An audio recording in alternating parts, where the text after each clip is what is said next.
We're gonna have the students back in there.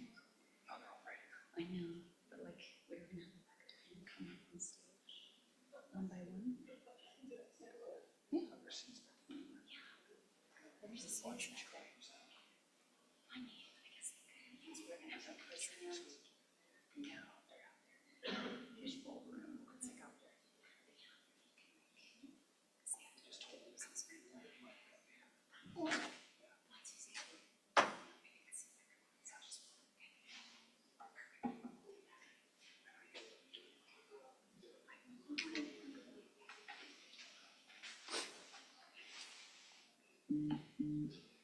About 2 minutes. It's been the longest 5 minutes ever, hasn't it? Yeah.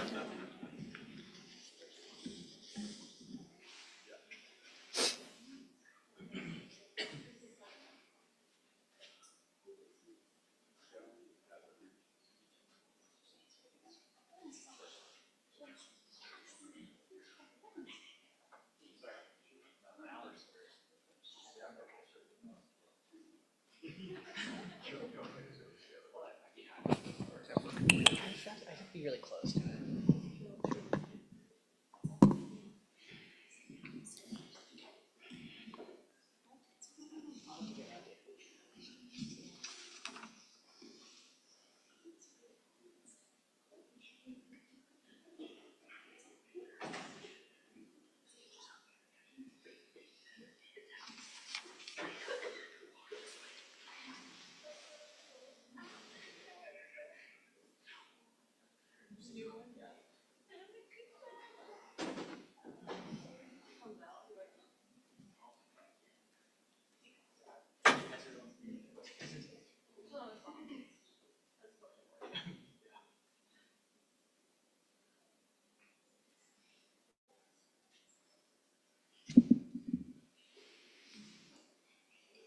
Okay, it's 2:00.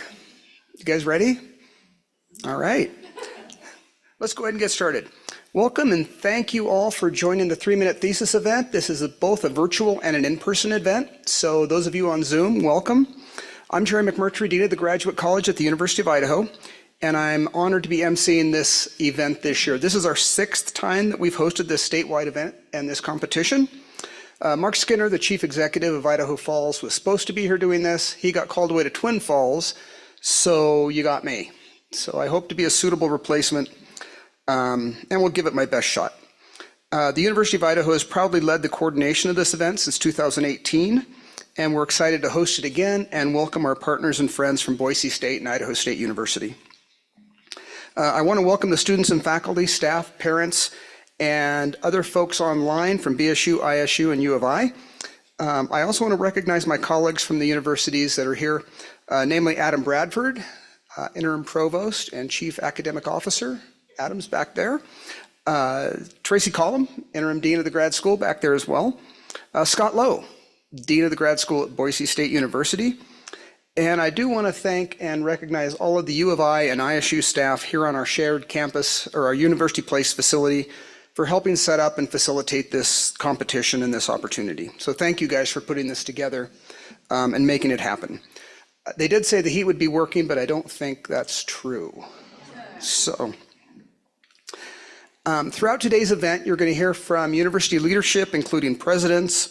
And after every 4 presentations, you're going to see a brief video from each of the institutions, just talking about what the institution's doing, what it's recognized for, and how it's contributing to the research and graduate education enterprise in the state of Idaho.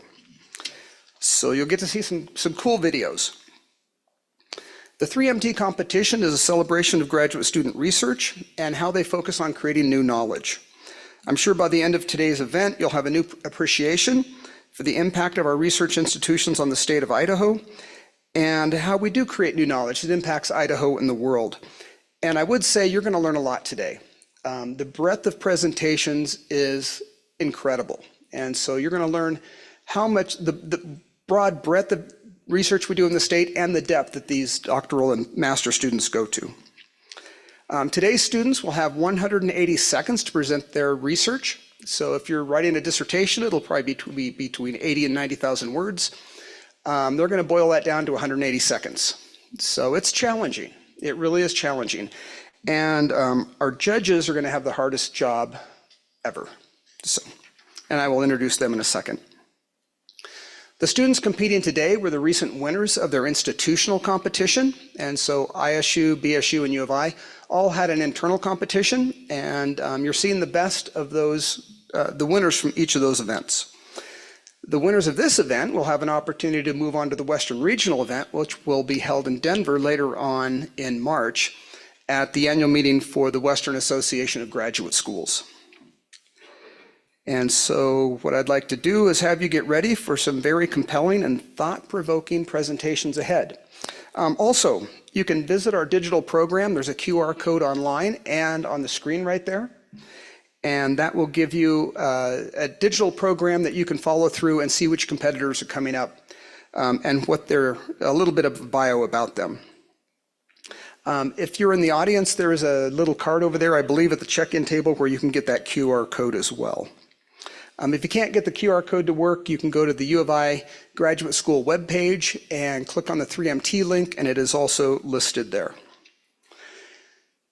So with all of that, we're going to get the audience involved as well. So in addition to the competitors who are vying for first, second, and third place, each of those places come with some substantial amount of money. It's a nice prize for each of these winners. You also get to decide a winner, which is the People's Choice Award. And so you'll get a chance to vote for your favorite presentation. So keep that in mind as you see the presentations today. And at the end of this, when our judges retire to deliberate in their secret room, you'll get a chance to vote. And so those of you online, there'll be a poll where you can vote for your favorite presentation. Those of you in the audience will have a chance to vote in person via ballot. At the end of the presentations, after all 12 competitors have gone, there'll be a chance for you to ask questions. So if a question pops up in your mind about the research that one of our competitors is doing, write that down, hold on to that, and then at the end, while the judges are deliberating, you'll have a chance to ask our competitors that question. And so it's kind of a neat time to really dig into what their research is about and ask them some questions that might have them go a little bit deeper. And so be sure to write those down, and we'll make time for that to happen.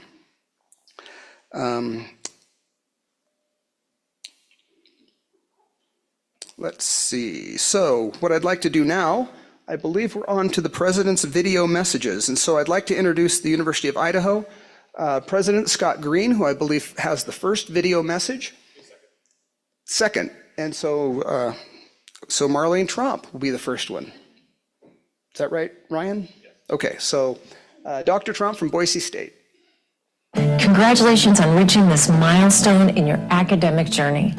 It's so exciting to have you here today. I know the kind of incredible work, dedication, and intellectual power it requires to do the work that you're doing on your thesis. And it's such an achievement, not just for your life personally, but on the impact it makes on many fields of knowledge and on our world. Graduate education is such a powerful way of advancing not only your future, but all of us. One of the things I'm so proud of at the university is that we don't just share knowledge, we create it. And our graduate students are knowledge creators, impacting the world around us and your fields of study with your new insights. Good luck to each of you. I'm so excited to hear all of your incredible work.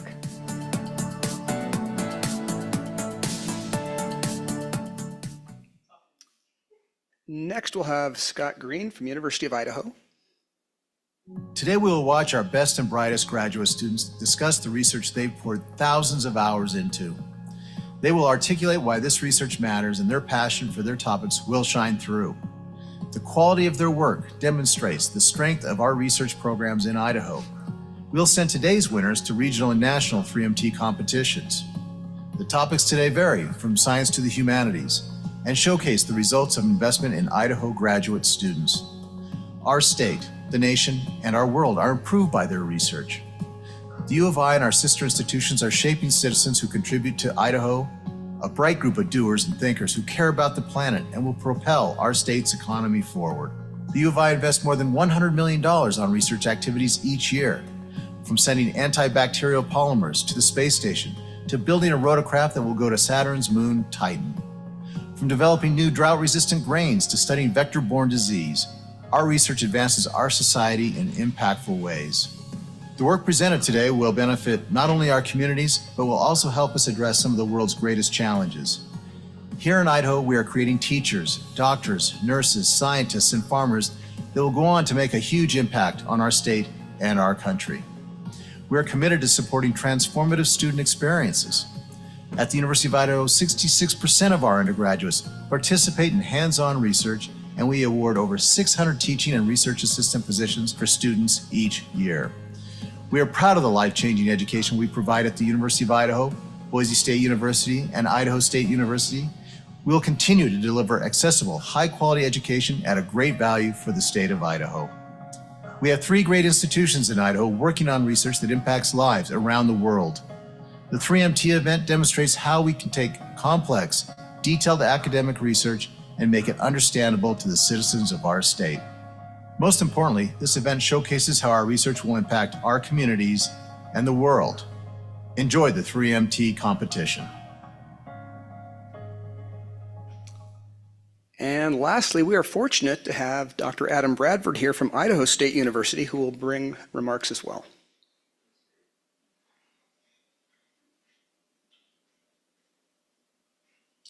It's a pleasure to be here and to be with you all today. I'm Adam Bradford, as Dr. McMurtry mentioned. I'm the interim provost and vice president of academic affairs at ISU. This is one of my absolute favorite events of the year, and I'm thrilled to be able to be here in person to welcome you to University Place, the home of ISU's Idaho Falls campus, and our partner, sister institution, University of Idaho. We're very glad to have you here, and we welcome you here today. One of the reasons why I love this competition so much is because it's an opportunity for us to get a little bit of a glimpse into the future. I want you to know that the research that you do is impactful and it matters. The things that you're working on, we advance knowledge together in community, little bit by little bit. And that accretion of knowledge over time leads to significant improvements and advances for all of us, for all of humankind. That's why we do this. That's why we've been doing it academically for generations. It really does matter. So for us, as we sit here and as we listen to you, just know how inspirational it is for us to be able to take a little bit of this journey with you, to hear what you're working on, to hear the kinds of impacts that you're making, and know that for us, it's meaningful.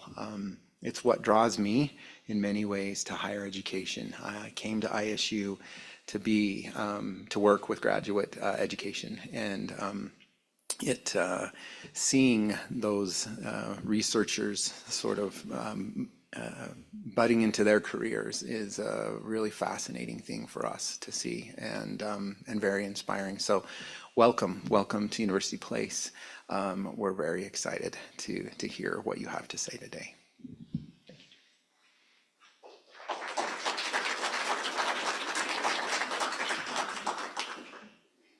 Thank you, Adam, and thank you to Marlene Tromp and Scott Green, who were on video. And so I'd like to just real quickly, before we get into the actual presentations, talk a little bit about what the judges will be looking for in the presentations. And so they will be using the following criteria to kind of judge who will be the winner. So the presentation should be clear, motivational, with background and significance to the research question. The presentation should clearly describe the research, the strategy of the design used, and the results and finding of the research. And the presentation should clearly describe the conclusions, the outcomes, and the impact of the research. And so that's what they'll be assessing these presentations on. And I think we can move on to the next slide, which is one more, Ryan.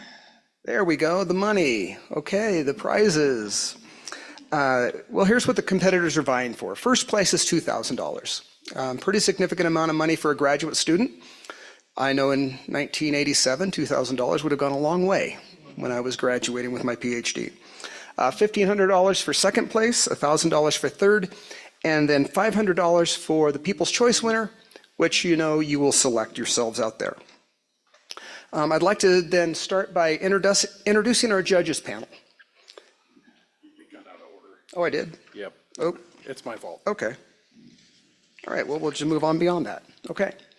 So we know what the prizes are. Here are our judging panel. They're sitting all over there to your right as you're looking at the stage. And first we have Janet Barton. Janet, welcome. Janet is the Marketing and Events Coordinator at BYU Idaho's Career Center. In this role, she promotes the Career Center and connects students to employers, recruiters, and graduate schools through events such as career fairs, information sessions, and more. With several years of industry experience, Barton previously worked on a wide range of successful events for promotion, from community events such as the 4th of July Parade in Idaho Falls to policy-driven conferences such as the Idaho Healthcare Summit, and others. Janet graduated from Brigham Young University with a bachelor's degree in communications and public relations. Thanks, Janet, for taking your time to be here. Next is Paul Baker. Paul serves as the president and CEO of the Idaho Falls Chamber of Commerce. Paul is a serial entrepreneur who has worked on investment banking, outdoor adventure resort development. I'd love to talk to you more about that. Venture capital and the development of the London 2012 Olympic Games. Quite an interesting resume there. As the Chamber CEO, Paul sits on a variety of state and local boards in the region. Paul is a passionate soccer fan and spends his spare time helping local soccer clubs create greater accessibility to the sport in the area. Thank you, Paul. And then Dr.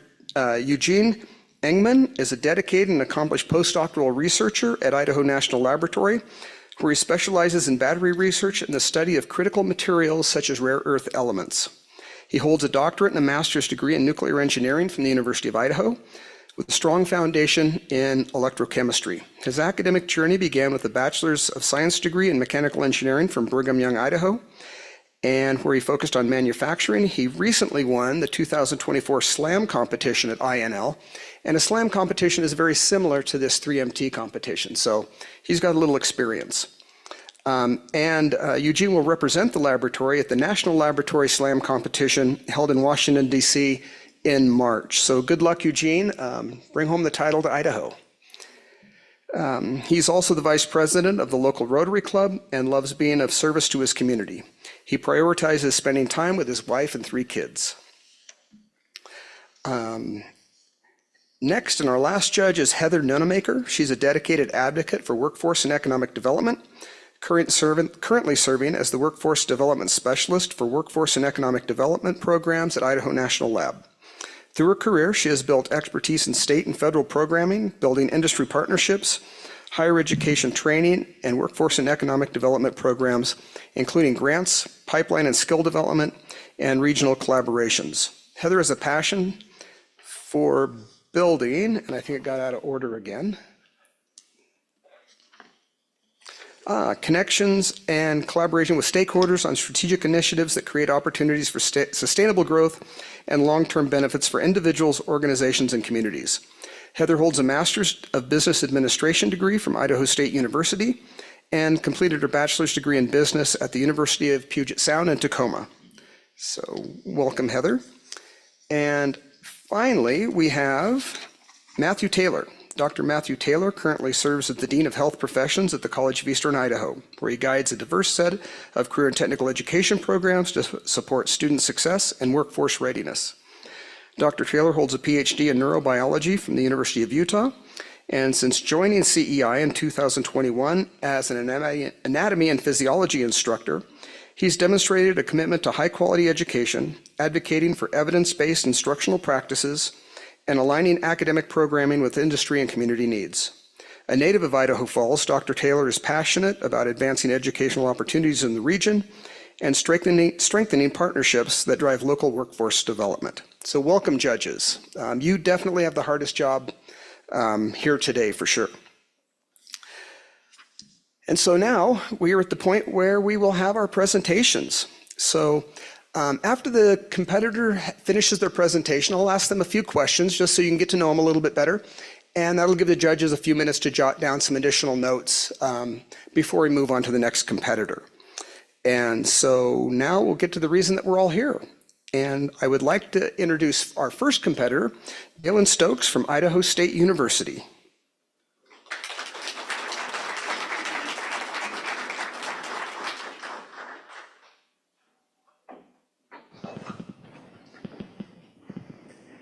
Did you know that 250 million people get infected with malaria each year? That's equivalent to 3/4 of the US population. The cause of this dreadful disease? A real live vampire, a parasite that eats human red blood cells from the inside out. Yet unlike mythical vampires, these parasites can't be defeated by mere garlic. In fact, there are very few effective medications available to treat malaria, and the list gets shorter every year as the parasites become immune to drug after drug. Here's a bit of background. Drugs work by gumming up special molecules in the cell called proteins. Proteins are the worker bees of the cell. Anything that requires doing is done by proteins. So if a drug can make a protein stop working, the parasite dies. The trouble is that we understand very little about the inner workings of these vile bloodsuckers. Parasites have extremely complex life cycles, and they don't always build every protein during every stage of that life cycle. It's clearly not very helpful to design a drug to attack a protein that's not even being built by the parasite when the doctor goes to use the drug. So how do we know when a particular protein is being built? That's where my research comes in. I want to make it easier for researchers to be able to visualize when a particular protein is being built by the cell. All proteins are built according to recipes that are written into the cell's DNA. I take advantage of this.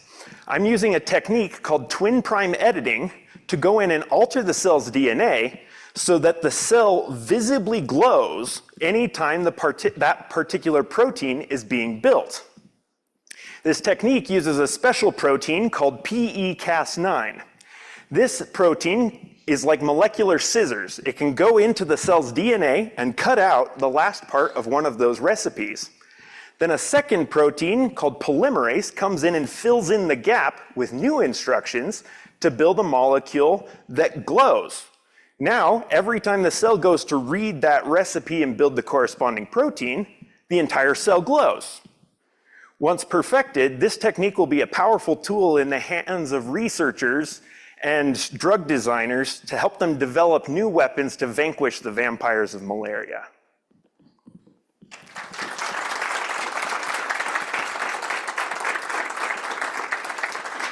Dalen, thank you. First of all, where are you from? New Mexico. New Mexico. What brought you up to Idaho State? I started at BYU, Idaho, and Okay. then came down here because I found an excellent professor that was working on some very interesting research and was willing to take me in. Super. Where do you see this going in the future? The research, you mean? Yeah, the research. I am hoping, so what's interesting about my particular research is people have made parasites glow, or made cells glow before.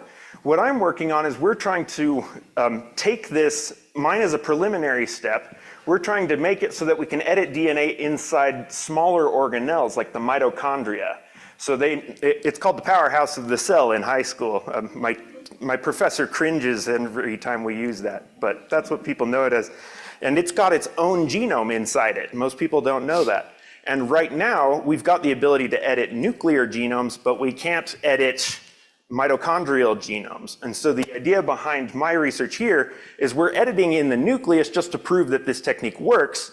And then in the future, it's going to be the first time we're ever able to edit mitochondrial genomes.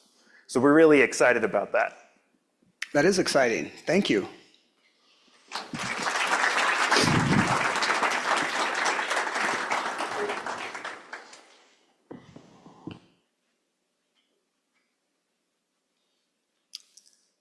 Okay, our next presenter is Amy Hilger from the University of Idaho. Welcome, Amy.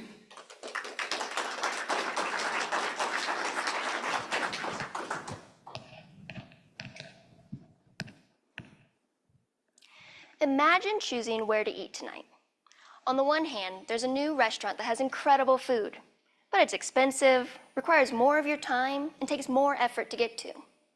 On the other hand, there's a fast food chain right down the road. Cheap, quick, and convenient. But the quality of food isn't nearly as good. Which would you choose? The decision you make most likely depends on what matters most to you, be it quality, cost, or convenience. Now, while I know white-tailed deer aren't deciding between dining in or taking out, they do face their own unique set of challenges where they attempt to balance their need for nutritious forage, which is essential for survival and reproduction, with their need for safety. My research focuses on how white-tailed deer in northern Idaho navigate these trade-offs in a landscape shared with humans. Not surprisingly, us Idahoans love the outdoors. 80% of us participate in activities like hiking, mountain biking, and ATV use. These activities, however, introduce noise, scents, and visual cues that can create fear responses, limiting where deer feel comfortable foraging. To investigate these trade-offs between nutrition and the fear of people, we first needed to measure human activity. I created a detailed map of roads and trails in our study area as a way to determine where humans are most active. However, roads alone don't capture all of human movement. So I also incorporated cell phone data that tracks our locations through apps on our phones that have GPS capabilities. This allowed me to track human activity both on and off roads. On the nutrition side of things, I mapped deer forage using thousands of vegetation samples to identify the most nutritious areas. By combining human activity, forage maps, and location data from over 100 deer fitted with GPS collars, I was able to determine how deer habitat use is influenced by human activity and food availability. Our preliminary results show that deer tend to stick closer to roads, but avoid the busiest off-road areas that are used by people. This suggests that human presence may have a greater influence over where deer forage than our vehicles do. Now I know deciding where to eat might not have significant impacts on our daily lives, but the decisions deer make can have significant consequences on their survival and their ability to reproduce. Through this research, I hope to provide wildlife managers with more insight into how to balance human recreation with wildlife conservation. Thank you.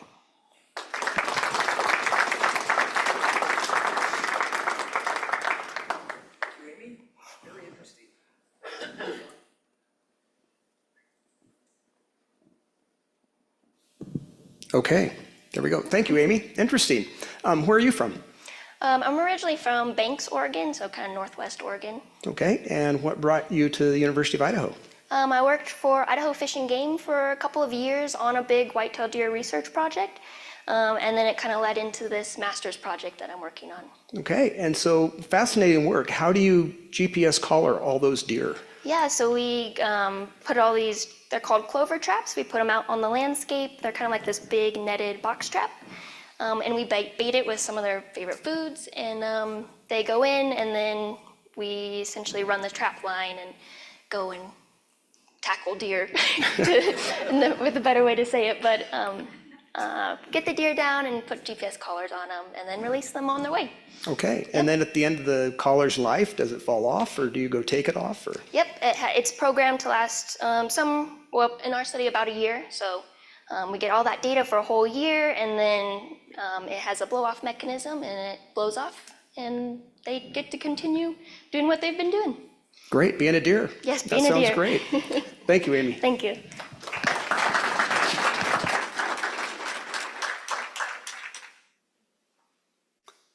Okay, next up, we have Jet Taylor from Boise State.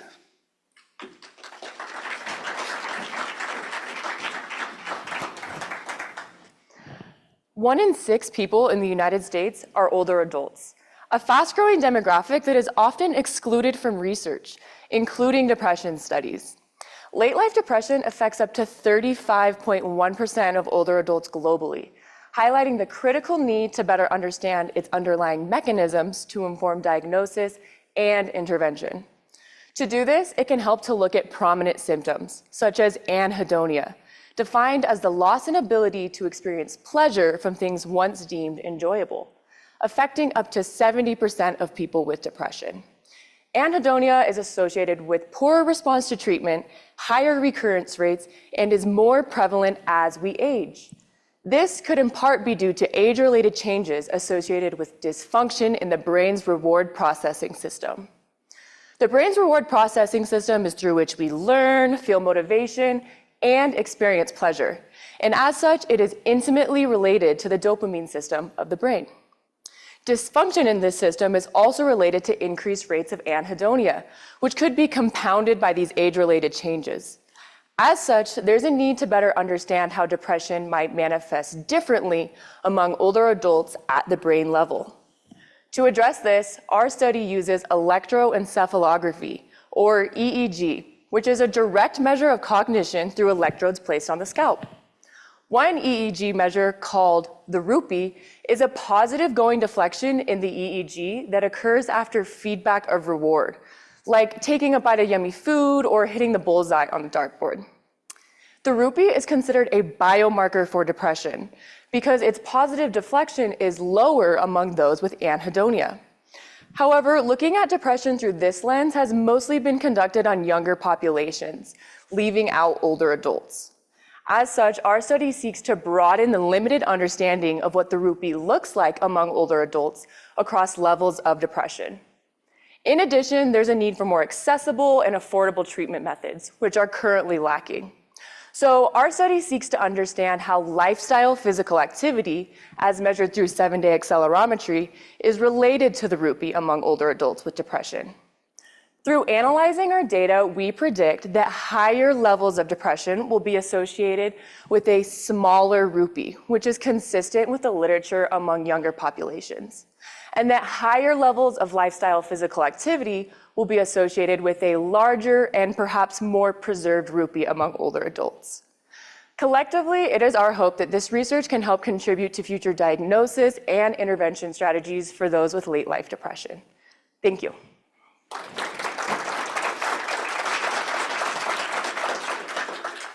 Thank you, Jet. And where are you from?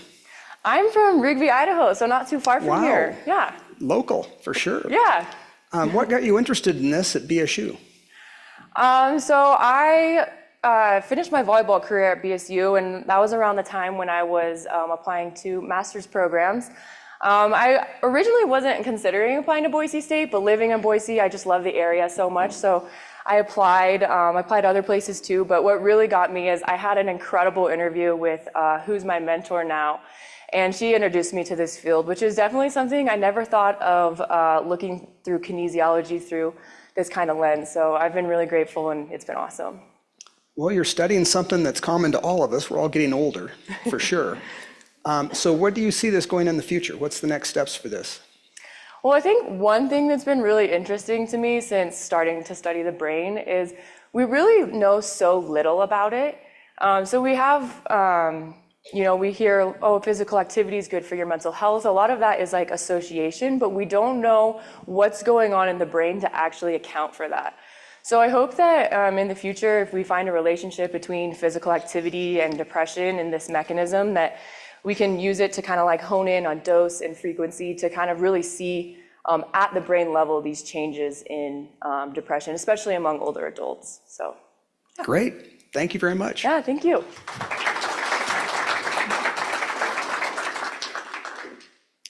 Okay, now we'll take a quick pause for our first video from Idaho State University.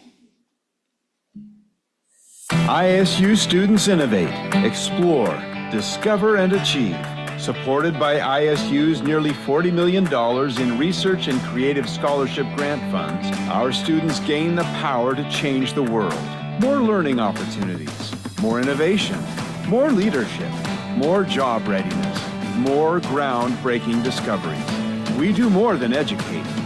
We build the future. Idaho State University. Find your roar.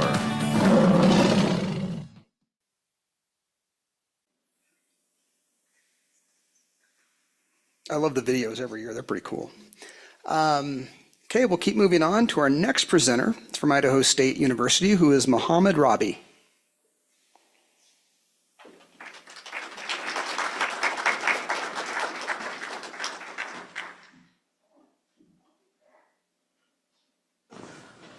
Let's go to Walmart. Not physically right now, but let's imagine you are there, standing in front of the candy aisle. You grab a chocolate bar, and what do you do next? You check the ingredients, right? Maybe you are avoiding too much sugar, or you are allergic to peanuts. We rely on that ingredients list to make safe choices. But what about the software that we use every day? Like Microsoft Word for writing documents, WhatsApp for messaging, or Instagram for sharing photos. Do we know what's inside these apps? Actually, we don't.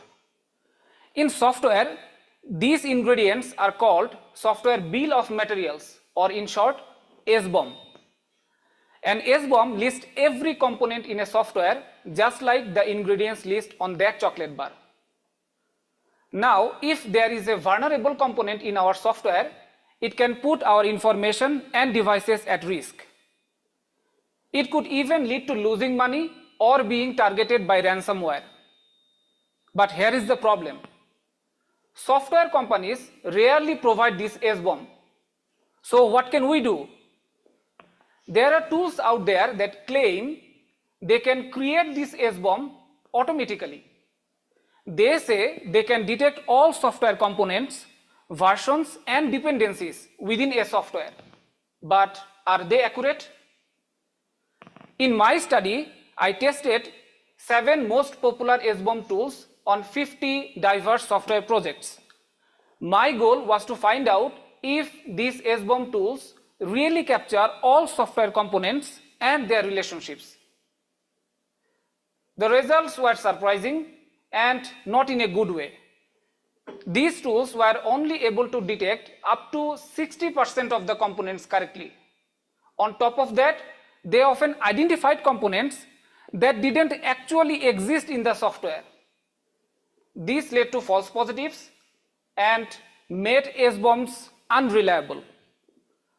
While these tools are trying to do something valuable, they are not fully reliable yet. My study highlights these shortcomings.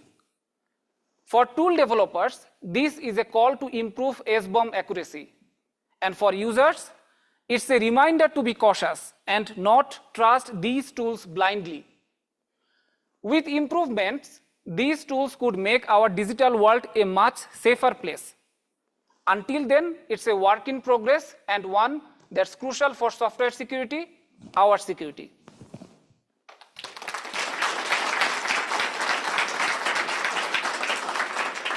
Thank you, Mohammed. Where are you from? I'm originally from Bangladesh, Bangladesh. What brought you over here? primarily because of my advisor. His research interest actually fascinated me, and that's why I come here.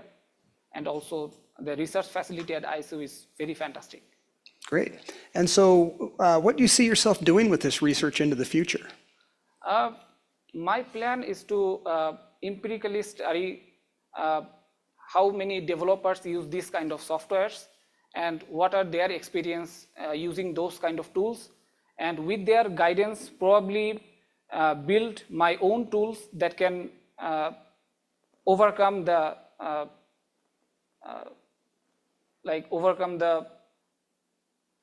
disadvantage that the current tools currently have right now. Okay, do you see doing that at like a national lab or a startup or? I don't know, probably from the lab and then see what kind of improvement I get. Okay, great, thank you.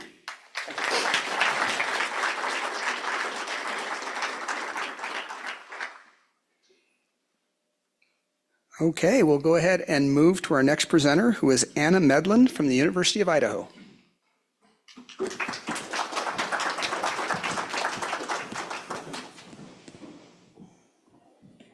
Once upon a time, there was a world where state parks in our great state of Idaho were magical, and it almost felt untouched. Then, the global-wide COVID-19 pandemic changed the way people visited these green spaces, resulting in an overuse of our natural resources and overcrowding in many beautiful places that once served solitude. This recent dilemma, I'm sure many recreationists in this room know all too well. However, there are ways stewards of our public lands have been adapting to this change to prevent an unhappy ending. My name is Anna Medlin, and like many people here, I love to be entertained, to learn, and to think deeper. These three simple concepts occur when visitors engage with an indirect management approach called interpretation. Interpretation is the purposeful delivery of communication that provokes a park audience to develop an emotional connection to tangible attributes in a park setting. Interpretation is only successful if a centralized theme is carefully developed. Interpretation is our storybook, and its interpretive themes are our story's plot. Interpretive themes are the main message or idea management wants its visitors to understand. It connects facts about the land to a larger idea or universal concept. However, not all park management knows or identifies what these themes may be. Therefore, my research is working here in Idaho with the Department of Park and Recreation to develop interpretive themes for 9 state parks through interviewing almost 40 park experts. Through the Delphi method approach, I conducted a series of initial interviews, follow-up surveys, and a concluding focus group to reach a consensus on these themes. Then, I continue to dive deeper to understand why these narratives were prioritized. We all have our own individual interests that might set an agenda for what park management decides to include in its visitor engagement efforts. The agendas set during this theme development process serve as our author's point of view in the story. By understanding how these themes can be systematically established and why they're prioritized will ultimately impact visitors' ability to be environmental stewards through developing these personal connections. Results from my qualitative study will help future researchers in park management understand people's ability to influence park interpretation. Through the use of interpretive themes, our public lands will endure and teach us the importance of preservation for now and our generations to come. Interpretive themes add personal value and diverse perspective to our park's resources, ensuring the parks I do my research with have their happily ever after. Thank you.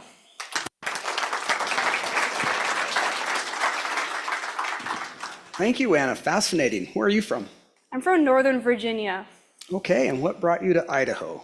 Yeah, so I love interpretation, in case you couldn't tell off of my presentation. So I started working for the Park Service for 2 summers, and I saw that IDPR, so Idaho Park and Recreation, wanted to kind of bring that back into the parks to help with some of the issues they were having. So they were looking with a partnership through the University of Idaho to bring a couple of different grad students to do various work with them. So I jumped at that opportunity. Great. And so you did 9 parks. We have a lot more in the state, don't we? Yeah, we have 27, some say 30. I guess it depends on what they include as like different, some parks have multiple parks kind of in them, different units. So I can just say 30, and I am the first grad student to kind of kick this off, and then I will graduate and be on my way this May, but there will be another PhD student who helps kind of do the relay baton pass to make sure we get all the parks done for IDPR. Great, and so what do you think the impact of this research will be? So it's been really interesting. I have finished all of my initial 9. The deliverable was a report that kind of listed out what these themes should be and then what they already had on site. So that can be used for applying for grants through different funding sources. It can be used to train new seasonal workers. A lot of our parks rely on seasonal staff that may not be from Idaho. So kind of giving them a background, a foundational document of where to start when developing programming efforts. And it can also be used to kind of redo some of the existing interpretive signage in these parks. Great, thank you. Thank you.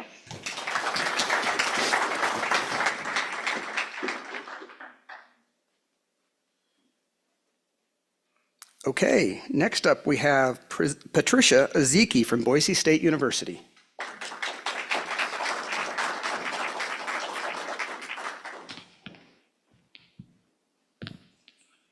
Imagine waking up on a summer morning. Peeking outside your window, you expect to see the usual brightness of the sun. However, you're greeted by an orange haze. Thick blankets of wildfire smoke have covered the sky of your city, making it look like a scene from an apocalyptic movie. This isn't just a figment of your imagination. It was the reality of New Yorkers on June 7, 2023. According to the Fire Tech Report of 2023, 27 times more people now endure heavy smoke exposure than just a decade ago. And smoke plumes do not respect borders. For New Yorkers, there were no wildfires in sight. This smoke traveled all the way from Quebec, Canada, to their corridors. Wildfire smoke contains harmful pollutants like particulate matter, or PM2.5, whose microscopic size allows it to easily infiltrate the lungs and respiratory system, transforming wildfires from localized disasters to far-reaching public health crisis. The question then becomes, how can we predict where the smoke will travel next? How can communities better prepare? My PhD research on data-enabled modeling of wildfire smoke transport seeks to answer these questions by leveraging real-time data and advanced mathematical equations to track and forecast smoke trajectories and estimate PM2.5 concentrations. To simulate smoke transport, I use a partial differential equation that captures the dynamics of smoke movement in the atmosphere.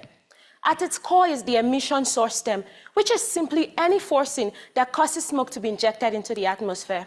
It takes into account factors such as the fire location, the fuel type, the wind speed, the intensity, as well as the duration of the burn. But modeling smoke isn't straightforward. Challenges arise from even characterizing the emission source stem. In fact, the chaotic nature of fire prevents us from getting some of the basic definitions that are representative of real-world scenarios, adding a layer of uncertainty to the model output. How then do I overcome these challenges, you may wonder? Using data assimilation, I combine the dynamics of my model with emission observations to reduce the uncertainties that arise due to insufficient physics governing the model, or even errors that may arise in the data. And there is hope. While my results are still in the early stages, I've produced simulations that show the direction smoke will travel from any given fire location and the amount of PM2.5 it carries. The outcome of my work serves as a foundation for air quality analysts and even you, the general public, to better anticipate and respond to smoke exposure risk. We have seen that wildfire smoke isn't just a problem for people near the flames. Any one of us can be affected by smoke, regardless of our distance from the fire. I hope to improve the understanding of smoke transport and contribute to protecting lives from its far-reaching consequences. Thank you.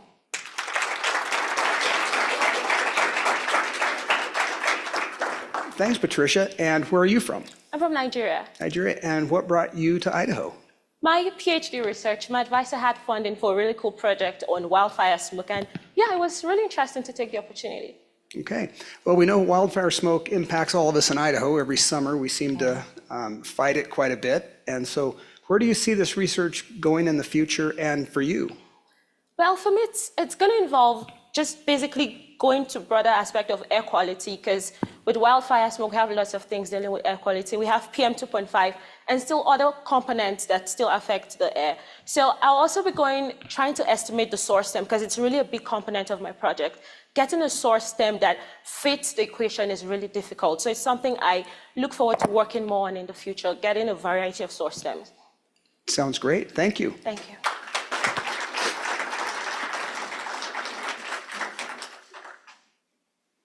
Okay, and now we have a video from the University of Idaho.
Okay.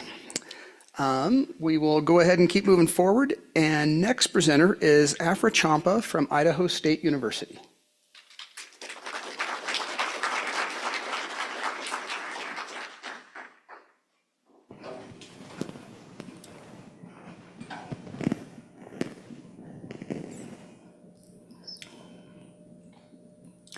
Did you know that last year's election campaign of President Trump got hacked?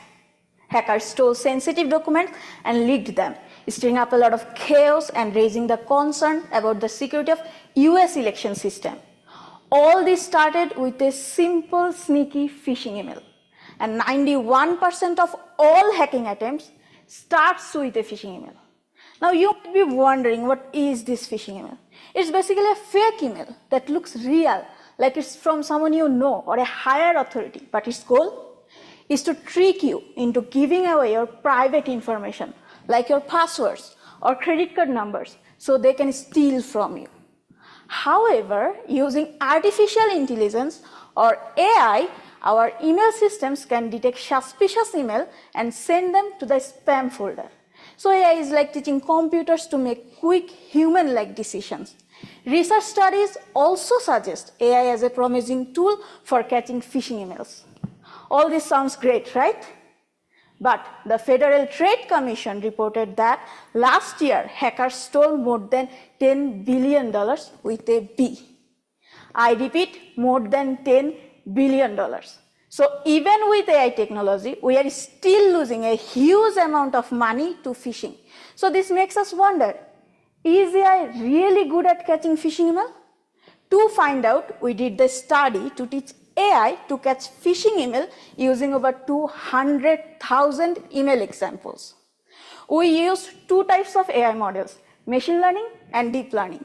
Machine learning helps computer learn from example to make decision on their own, while deep learning makes this learning process even more powerful. We found that both machine learning and deep learning, simply put AI, did great, achieving over 93% accuracy in catching phishing emails that looked similar to the examples it had learned from. However, when it saw new, unfamiliar phishing emails, AI didn't do well at all. The accuracy dropped by over 25%. So our study reveals that the hype around AI's ability in detecting phishing email is a bit too optimistic. Thus, we have been under an illusion of AI being very good at catching phishing emails when it's not. So, if an email shows up in your inbox, don't assume it's safe just because it's not in the spam folder. Remember, don't blindly trust AI systems. Be critical, be cautious, and always double check the emails you receive.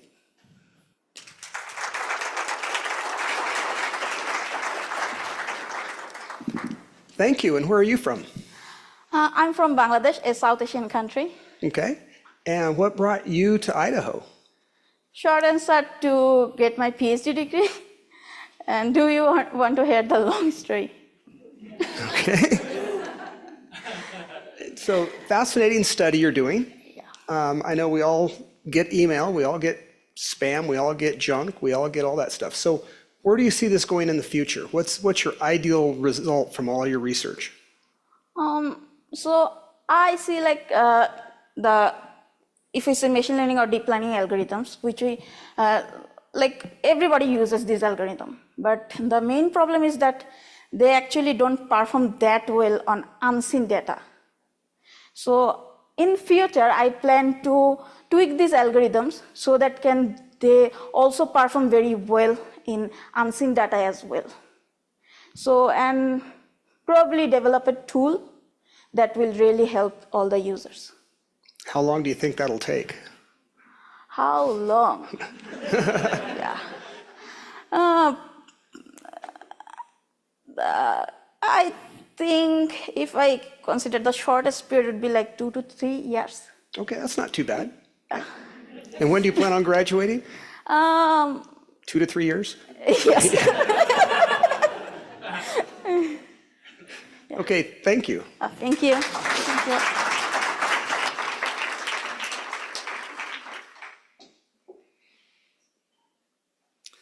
Okay, up next we have Rita Franco from University of Idaho.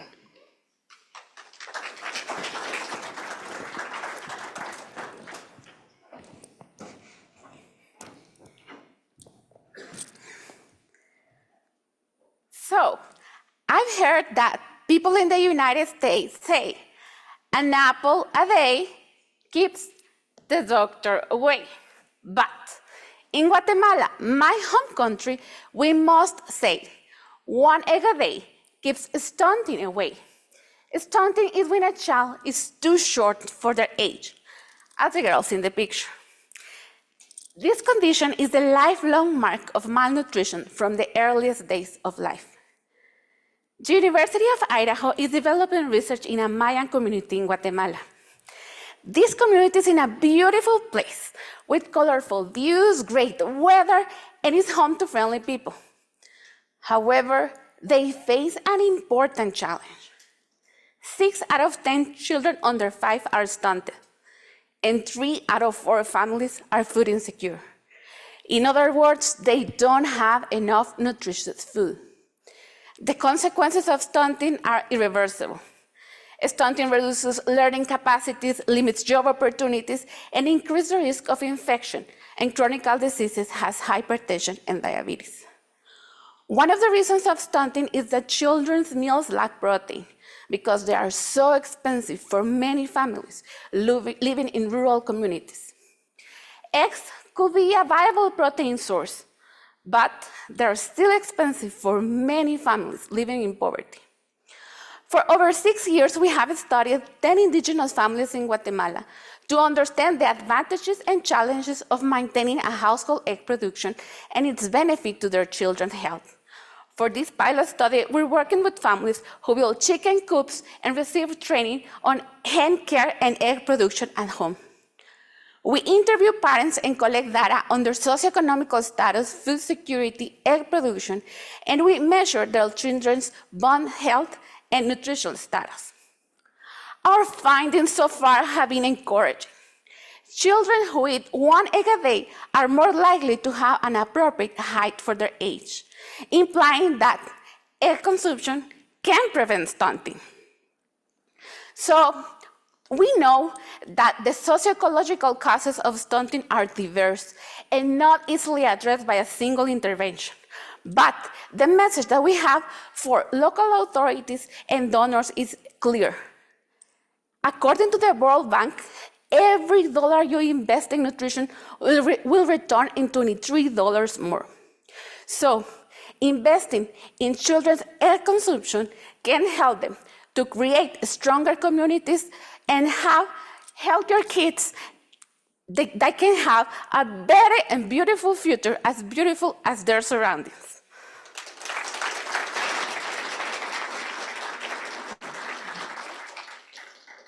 Thank you, Rita. Well, we know you're from Guatemala. I am from Guatemala, yes. And so what brought you to Idaho? Well, to be honest, I guess I have 2 reasons. One is to improve my English. I think I'm getting that. Yep. And the other one is work with my professor. I guess I admire how to work with the sociological area of nutrition, because all the nutrition practices has behaviors that we need to understand. Does your research take you back to Guatemala? Have you been back there to study? Yes, we were working with my professor last summer with this community. But I worked with communities like this for over 15 years of career. Okay, sounds great. And then in the future, we know what we want for your impact. Where do you see this going? Well, I think I have 2 main goals with this presentation and with this research.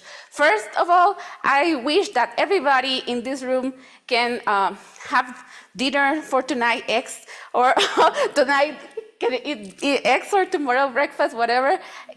These are amazing products, super nutritional. But I also think that all the science that we do, our goal is to create evidence to the people who take initiatives and strategies can use our evidence to improve what they are doing, to have better solutions to the social problems that we have. Thank you.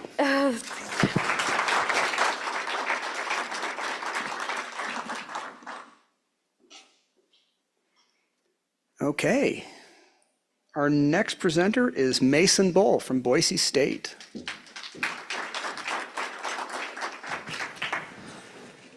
When I say climate change, you probably think of increasing temperatures, greenhouse gas emissions, or wildfires.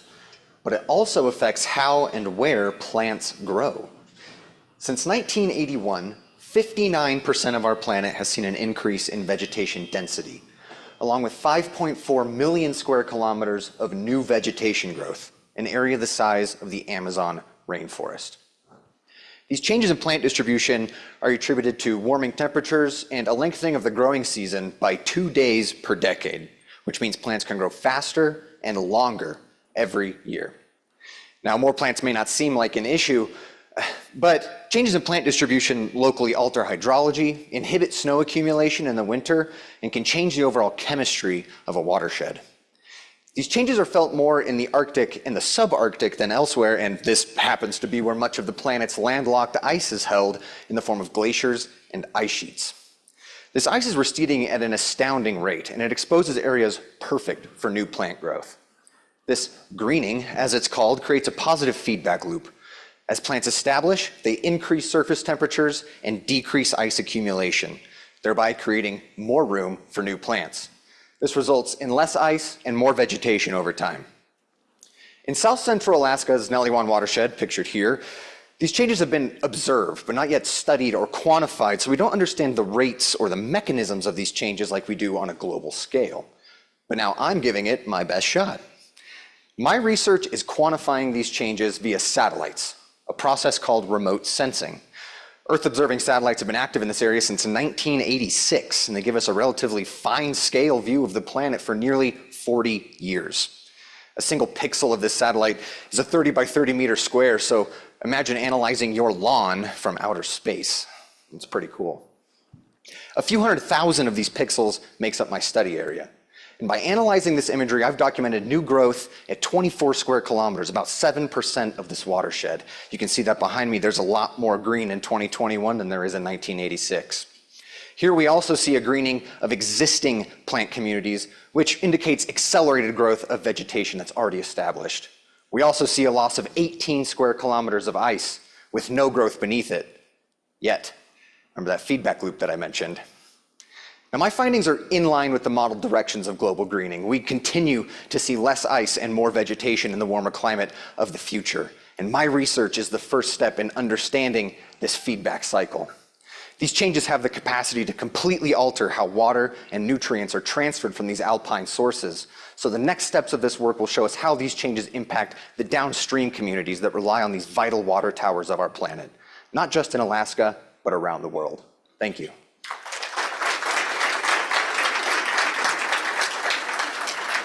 Wow, fascinating. So where are you from? Caldwell, Idaho. Okay, so not too far away. And you kind of stayed home at Boise State. Yeah, a little bit. Is this something you always wanted to study? Well, you know, I expect when I turn on my tap there to be water, so I like to study these kinds of things, and I have my whole life. Yeah, water's pretty important. It is. And so do you do all this just by remote sensing, or have you actually been up there to be on the ground? I've gotten to go up there, fortunately, a couple of times, get to hang out in some Alaskan tundra. The only person for a few hundred miles, but most of it's just sitting in a lab on the 4th floor of the Environmental Research Building. Oh, yeah, we know what that's like. So in the future, I mean, you're doing this in this small part of Alaska. What's the worldwide impact? Well, so the next step of this is really to scale this particularly to Idaho, looking at the headwaters of the major rivers here, the Boise, the Payette, the Salmon, and kind of tracking how these downstream environments are impacted by less ice retention in the summer and spring months. And then, as you may know, particularly out here, we use a lot of groundwater. And so connecting these two things, alpine water sources and groundwater, are going to be the next major steps of this. Sounds interesting. Good luck. Thank you.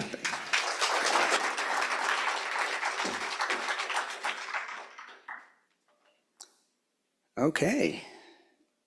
Next up, we have Callan Norby from Idaho State University. Oh, I'm sorry. Next, we have a video from BSU. Scott Matlock, underrated recruit, has built himself into one of the best defensive players in the Mountain West. What would you do if you couldn't fail? Would you see every setback as a catalyst to keep going? This is the innovator's mindset, because innovation demands daring.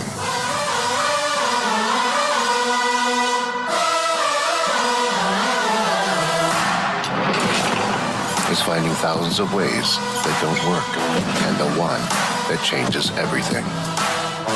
It's when your unrelenting spirit sees the world's needs and says, I will create something better. So, what will you do? Will you let your genius run wild? Give yourself the space to be great? Set your sights on something even bigger, because we know changing the world doesn't happen by chance. It comes out of the blue.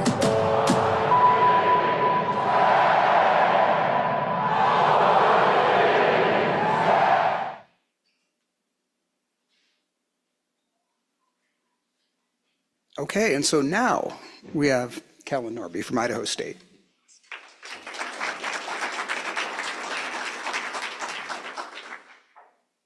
Our lab is out to solve two pressing issues facing the agricultural industry today. First is the inefficient use of water. Agricultural irrigation already accounts for 42% of all freshwater usage in the United States and 86% of all freshwater usage in Idaho, with both of these numbers expected to grow as the need for food production increases. Another lesser-known issue is that sulfur, an essential nutrient for crop production, is becoming depleted from U.S. soils. Now, sulfur used to be directly deposited into soils through the burning of fossil fuels, but nowadays it's removed from crude oil because excess environmental sulfur can cause acid rain and health issues like asthma. So, in order to deliver a controlled amount of sulfur to soils and aid in moisture retention, our lab began developing a sulfur-rich hydrogel. Now, hydrogels are simply polymers that are capable of absorbing large amounts of water, like contact lenses or jello, but we had one small problem. Sulfur hates water. In fact, hydrogels with sulfur have only been successfully developed to the tune of about 3% sulfur incorporation into the polymer. So, to solve this issue, we decided to use a novel type of green sulfur chemistry known as inverse vulcanization. This is a simple process that consists of heating elemental sulfur with other compounds to produce polymers that are rich in sulfur. This method generates almost no waste and utilizes large amounts of elemental sulfur, which is a waste product of petrochemical refinement generated at a rate of 70 million tons per year. As you can see by these sulfur dunes that in some cases can be over twice as tall as any building on this campus. But prior to our lab, this technique had only been used to create polymers that do not interact with water. So to solve this issue, we thought that if we incorporate some molecules that are known to play nicely with both sulfur and water, that we could drastically increase the concentration of sulfur in our material relative to other sulfur hydrogels. And that's exactly what we did. By combining elemental sulfur with garlic oil and water-friendly compounds, and after a lot of synthetic optimization, we were able to pack 4 times as much sulfur into our material as the next best option, while still maintaining excellent interactions with water. We also conducted preliminary studies showing that our material can enhance the growth and lifespan of the soil bacteria Pseudomonas aeruginosa. Now, these bacteria are known to break down sulfur compounds in soils, and we have strong evidence suggesting they are doing just that to our polymer. So, although we are still in the early phases of research, we've already accomplished our core goal of developing a material that is both rich in sulfur, but can still readily interact with water. As our research continues, we hope to make our product even more sustainable through the incorporation of more renewable and degradable compounds. And if our momentum persists, hopefully you will see our material help farmers use less water and increase crop production all across the United States.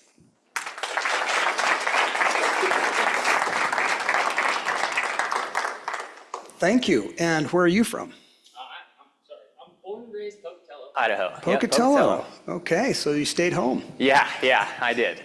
What got you interested in this field, in this research? So as an undergrad, I was in computational chemistry, so I didn't do any benchtop work like this, and I was rolling into a master's degree at Idaho State, and Dr. Jenkins, right here, she came up with this awesome idea, and I found it very interesting. So I decided to work for her as I was rolling into my master's. Yeah. Great. Garlic oil, that's interesting. Yeah, garlic oil actually has a lot of natural sulfur compounds in it. So that's why we use garlic oil as another sulfur source. That's the reason that it's incorporated into our polymer. Yeah.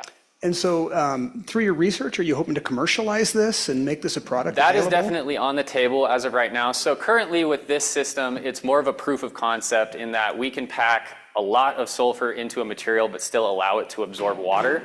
So now we're moving towards more, again, more degradable and sustainable monomers, as we call them, or those molecules right there, to hopefully be, again, more environmentally friendly, so we're not having any other adverse effects, because we want to put sulfur in there, but we also don't want to put a bunch of other bad things in there as well. So yes, that is on the table. Yep, that would be a good idea. Yeah. Keep the bad stuff out. Of course. So, yeah, thank you. Yeah, thank you.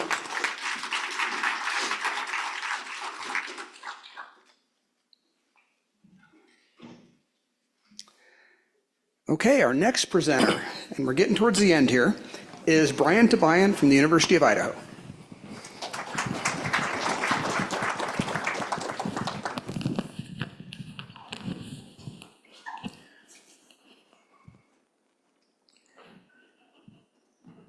In 2013, Typhoon Haiyan, one of the most destructive cyclones in history devastated my home country, the Philippines. Haiyan destroyed everything in its path and triggered waves up to 25 feet high, known as storm surges. Many families chose to stay because, well, they didn't understand what a storm surge was, and within minutes, over 6,000 lives were lost. Various agencies call this tragedy a communication failure. Although the warnings were scientifically accurate, they weren't communicated clearly to the public. Now, moments like this remind us how critical communication is, especially when lives are at stake. And in today's world of misinformation, clear and accessible messaging is more crucial than ever.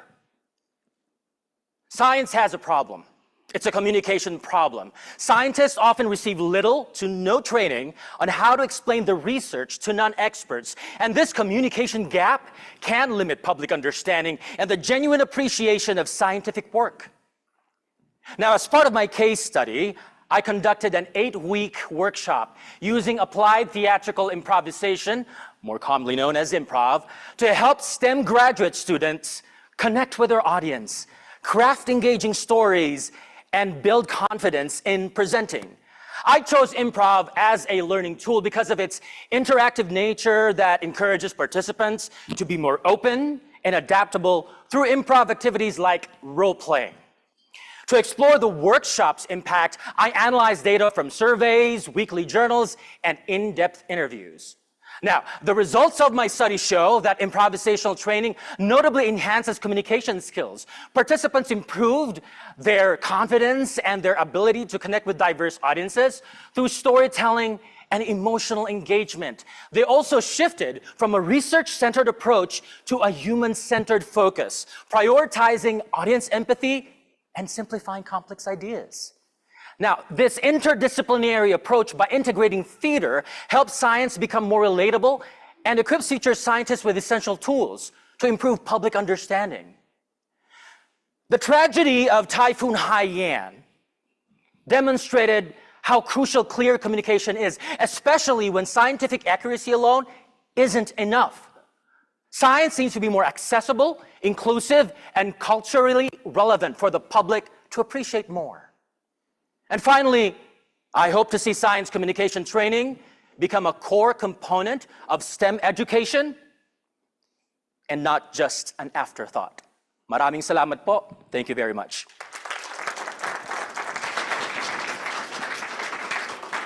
Thank you, Brian. Well, we know you're from the Philippines. Yes, sir. Yep. Interesting presentation. What brought you to Idaho? Well, I came here because of theater, and I wanted to be an actor, but my core competencies were originally in broadcast communication. And so when I got to my PhD, what better way to blend between theater and communication and science communication all together. Well, it's an interesting presentation since we're in basically a science communication activity right here. Yeah, a 3MT about the 3MT. Yeah. And so if you could stare into your crystal ball, would you see that all scientists that are prepared through our universities would take a course in science communication? Oh, they should, because scientists are not just one-dimensional beings. Scientists are just much more than data.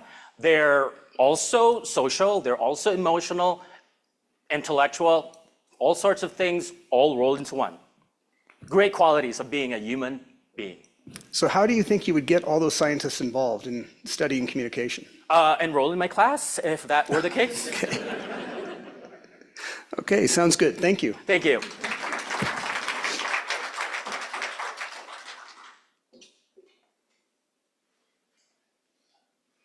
And our final presenter is Hannah Hedelius from Boise State.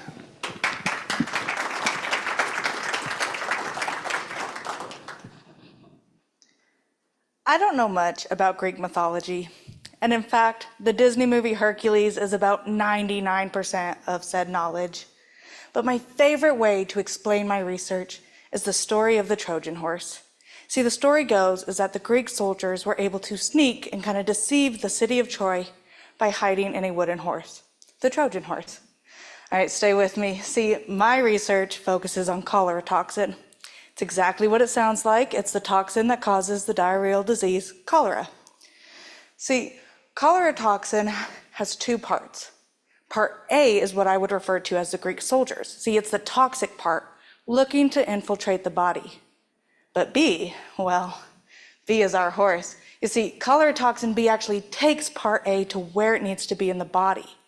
And then it helps by creating a really strong immune response, which is why it is often isolated from the toxic part and then used in vaccines to make them more effective. Okay, let's keep diving into this Trojan horse. See, cholera toxin B has been shown to have anti-inflammatory properties. And in more recent studies, it's been seen to promote tissue healing in the gut, meaning our Trojan horse has the potential to do so much more. Inflammatory bowel diseases like Crohn's and ulcerative colitis are chronic illnesses that cause really bad inflammation in the intestines, hence the name. And although these chronic illnesses are said to be affecting over 2 million Americans, treatment options are extremely limited. It's also said to be costing Americans over $8 billion a year in just healthcare costs alone. All right, so this is where cholera toxin B comes right back in. You see, cholera toxin B has the potential to be treating inflammatory bowel diseases, to be treating this inflammation in the gut. And to study this further, I am looking at cholera toxin's interaction with immune cells. What I've done is I've grown up these immune cells and then treated them with this toxin, after which you can extract the RNA. See, RNA is like the instruction sheet for your body. It gets all of your genetic information and then it tells your body what it's supposed to be doing with it, which means I can look at something called differential gene expression, or the different genes and functions that occur after being exposed to cholera toxin B. This gives me the opportunity to see what cholera toxin B is doing to kind of promote this healing, to understand how that is actually happening, and then use it to treat the gut, to treat inflammatory bowel diseases. So maybe cholera toxin B isn't just a Trojan horse. Maybe it's the big, strong Hercules that we've all been looking for. Thank you.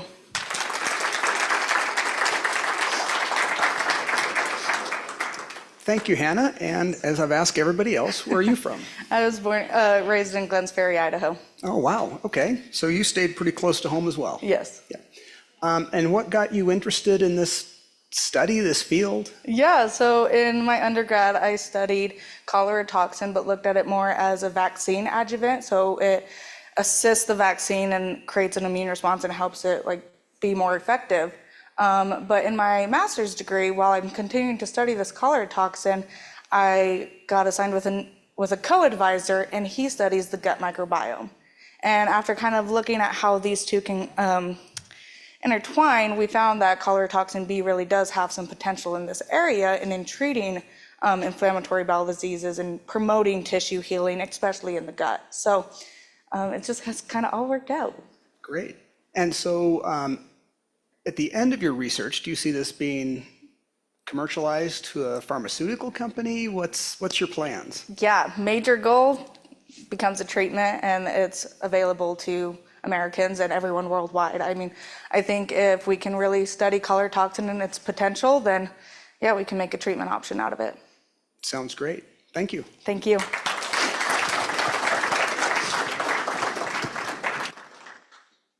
Well, Hannah was our last presenter, and wow, we've been doing this 6 years, and this is a new level. Judges, this is going to be tough.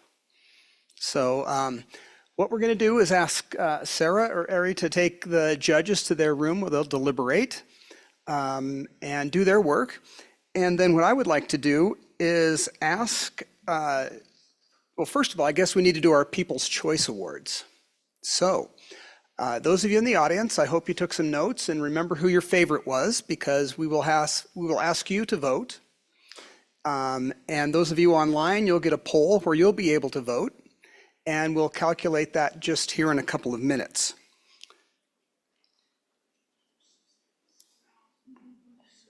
I'd also like to ask any audience members, do you have any questions that you would like to ask any of our presenters? anything that's just burning in the back of your mind that you just need to know, from DNA to white-tailed deer. We've had it all. You have a question for yourself, or?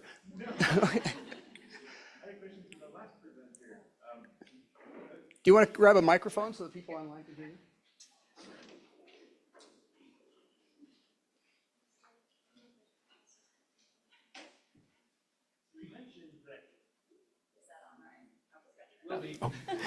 So you mentioned that cholera toxin is an immune stimulant, which is why they use it in vaccines and whatnot.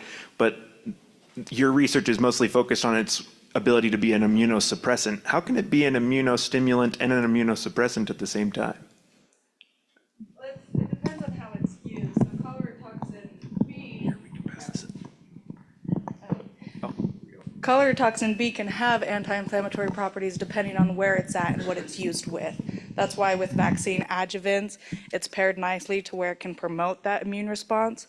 But in using it as a treatment for like tissue healing, it's used in a different manner. So it's cholera toxin B used as an adjuvant is what creates the immune response. Any other questions? Anything online, Ryan?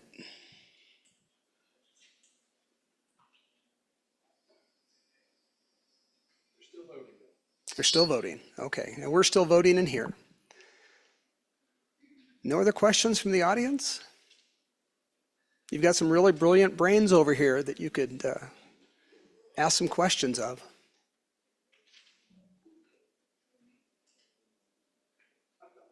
You got one? Okay. For you there. Did you personally get to tackle any white-tailed deer? Yeah, I spent about 3 years on the project. Oh, okay. Yeah. Tackled a lot of deer. Yes, yeah. Yeah, so a lot of hands-on deer for me. Do they tackle back? They are a little feisty sometimes, but we do it in the most gentle way possible just to try and subdue them and make sure they don't hurt themselves, so. They are your study subjects. You don't want them hurt. Yeah. Other questions?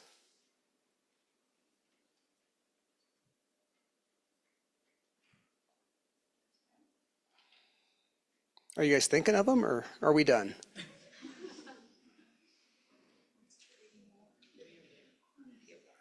Okay. Well, while we wait for the judges to do their work, we will let you know that there'll be a reception in the back. And so I'm not sure how long it's going to take. I know it's going to be a really hard job for them. So thank you for being here, and hang out for just a few more minutes and we'll have our winners. Let's give all of our competitors a hand. That was an amazing show. What we can do while we're deliberating is some group photos. These can be done right now. Okay. Some do. And then the rest will be once announced. Okay. What I'd like to do is ask for all of the competitors from Idaho State to come up to the stage for a group photo, if we could. Idaho State competitors. Idaho State, yep, ISU. If you could come up, and then that'll be followed by University of Idaho and then Boise State. So.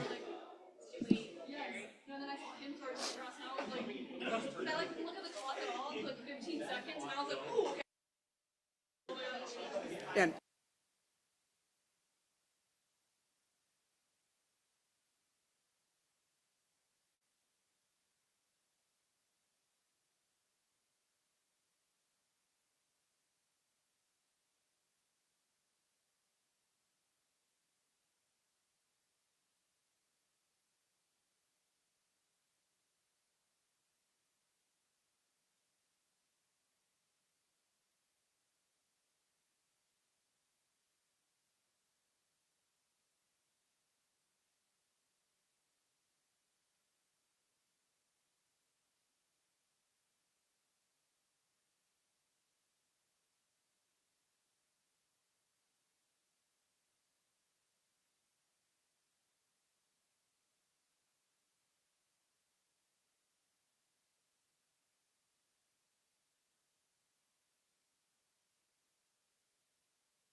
Okay, after the ISU photo, we'll do U of I and then Boise State. And then I'd like a photo of all the competitors up there after that.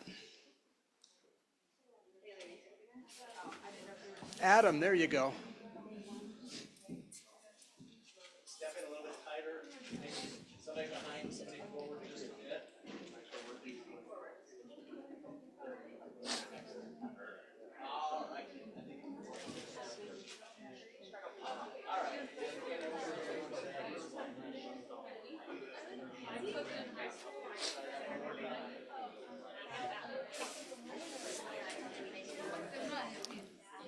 Okay, U of I up on the stage.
Okay, everybody, the judges have returned.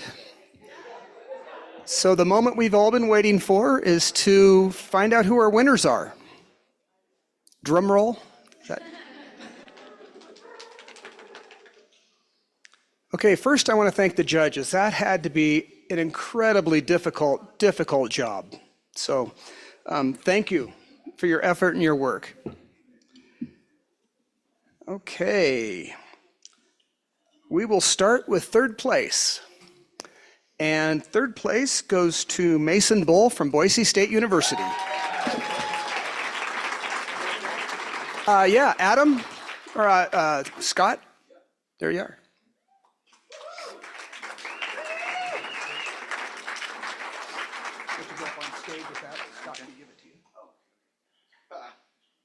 Do we go on stage? Sure. Yeah.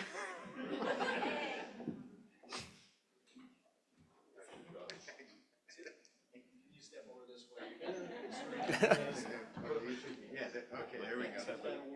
Does this look cheesy or tip it forward? That's back. Oh, there we go. Got it. This doesn't look cheesy, right? Whoa. Okay. One more. Well done. Good job, Mason. Thank you.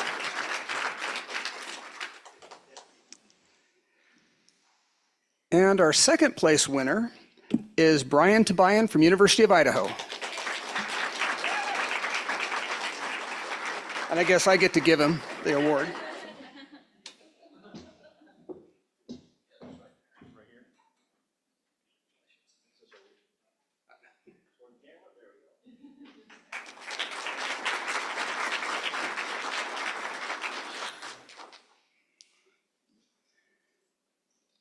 And our first place winner, drum roll, goes to Rita Franco from University of Idaho.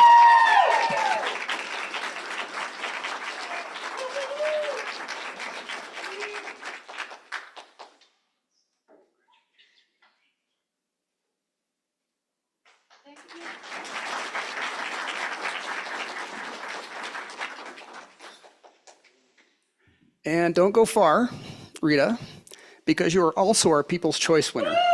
So.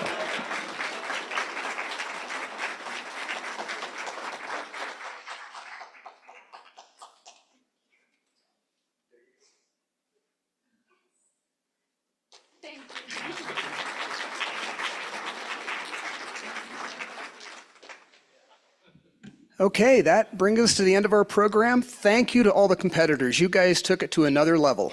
You really did. And thank you to the judges. And thank you to all of you that were here.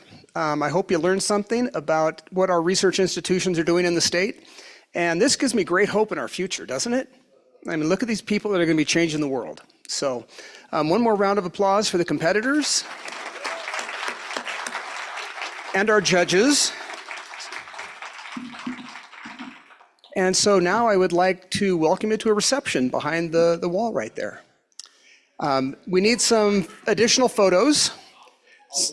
All the winners and the deans, please stay here for a second for photos.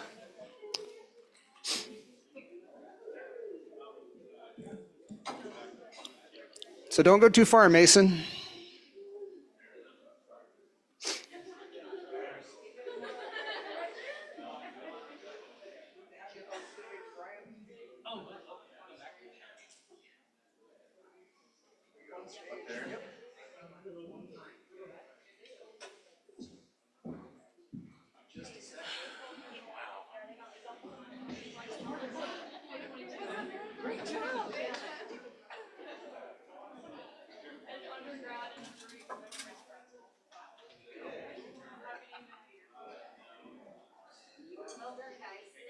Good job, guys.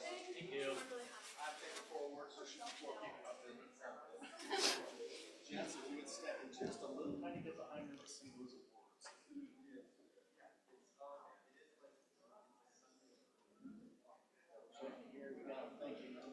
Okay, if we could have.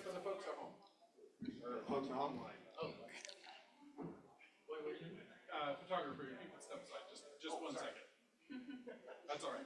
Okay, good. Thank you. I'll just get right in your way. Hang on. on, Mason. You and Scott. Me and Scott. Okay, Scott, can we have you up here real quick?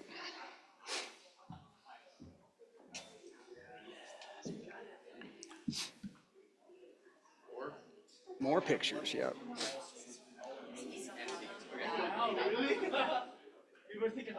I know. Right. So they just kind of fit into this. Thank you. That's great. Okay, Brian and Rita. Are we going back? Thank you.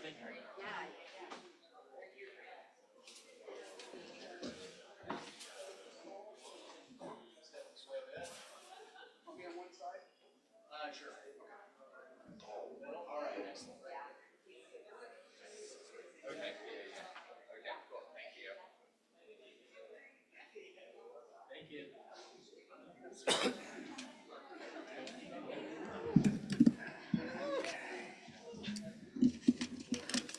Is that the whole list?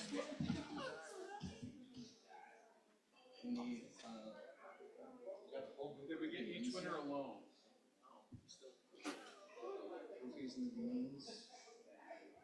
Individual photos of the winners with the trophy in their pouch. We had the issue. We got them all.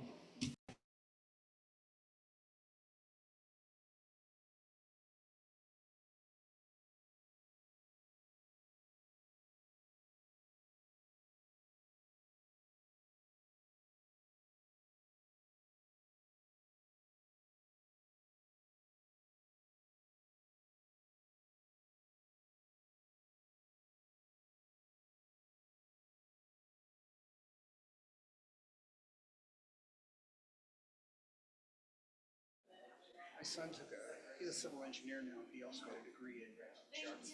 Okay. A whole bunch of remote sensing. Yeah. And I was watching the work he's was, It is. you know, it's just. Right out of undergrad, I worked for NASA for a while doing it, and so that kind of got me back in here. It's just so cool, the stuff we can do, and like the fact that we've been doing it since He was kind 1970. of torn between that school, but civil engineering school. Yeah. Which one am I going to do? Where did he go for that? Was he at UI? At U of I. Yeah, okay. And then he ended up being a civil engineer in Seattle. Oh, well, but that worked out. Still a win. Yeah. But he's got the whole geography side too. Yeah. It's a perfect match for civil. Oh, man, it's perfect match for anything. I said anybody can benefit from it. Yeah. Did we get Rita's? Yep. And Mason, your box is over there if you want to. I got it. Oh, you got it? Okay.